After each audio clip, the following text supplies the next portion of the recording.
ụgbọ ebuluga wee wuchie na nke igwe Ozubulu dị na Ekwusigo Local Government Area na Anambra State, Nigeria. Igwe Oje no.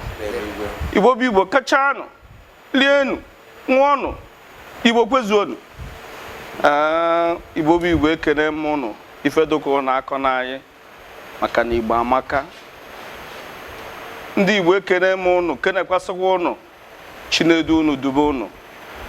Aha m bụ His Royal Highness Obi Fidelix Nnamdi Oluche.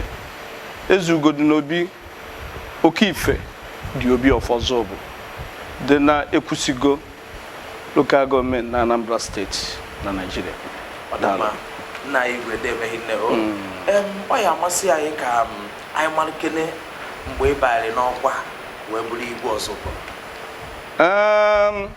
Onye ije ụbọchị etekakwanụ enye m igwe na ọnwa ịtọ n'ahọ na 1999 ka m bụrụ Obi ndị Ozubulu gọọmenti bụ onye m ikere ka m nwee na-elekọta ndị Ozubulu anya. Obere ife anyị amalụgo na igwe dị iche iche nwere ụbọchị ha ji agbawa ọfala. Ị nwere ike imetụrụ anyị aka gbasara ọfala gị na etu isi esuwe? Ozubulu niile ekwerikọtalụ mgbe gboo.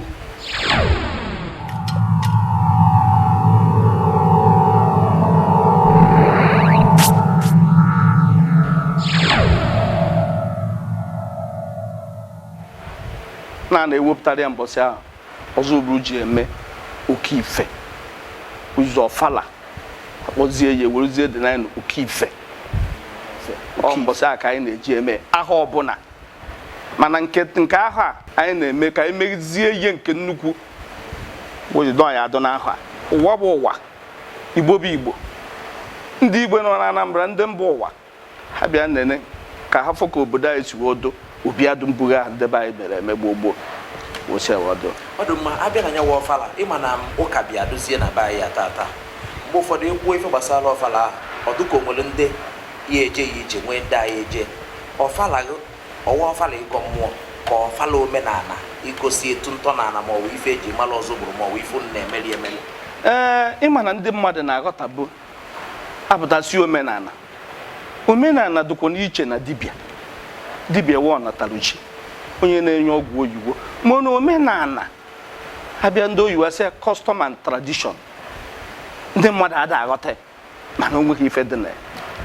Omenala bụ etu anụnwa ewozigo omenala mmadụ na ebe a asị igwe omenala be anyị etu anyị si mee. Ọ bụrụ na ọ bụ ndị ọcha sị unwritten constitution na ife ha debere ọkpụ tọrọ ọkpụ kwubido ya okwu onwe na-agara ha etu a. Ozubulu na-atụ egwu Chineke maka na ekwube ozi ọma na anyị nwesịrị ebe a bụrụ ozi ọma wee rugide wee ruo elu Chukwu ada eme mgbaga icheki anya na ala Igbo.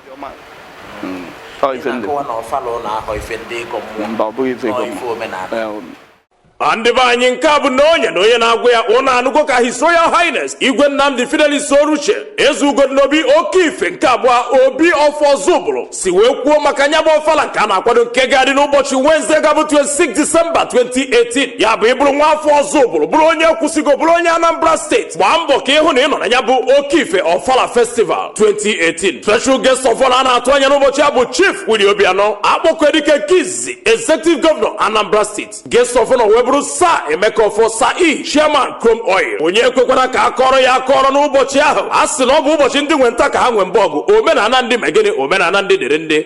Okife Ọfala Festival 2018.